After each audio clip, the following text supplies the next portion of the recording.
আল্লাহ তাআলা আমাদেরকে বললেন যে তোমরাই সর্বোৎকৃষ্ট জাতি। তা'মুরুনা বিল মা'রুফ, তোমরা সৎ কাজের আদেশ দাও। কি কাজের?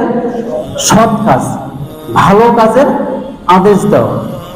ওয়া তানহাউনা আনিল মুনকার, যেগুলো মন্দ কাজ, খারাপ কাজ, শয়তানের কাজ, গর্হিত কাজ, নিন্দনীয় কাজ, অমার্জিত কাজ, এই কাজগুলো যেখানে হয় সেখানে তোমরা বাধা প্রদান করো।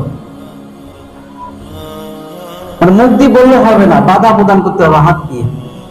ইমানের 3টে স্তর আছে, জানেন কি? ইমানের 3টে স্তর আছে।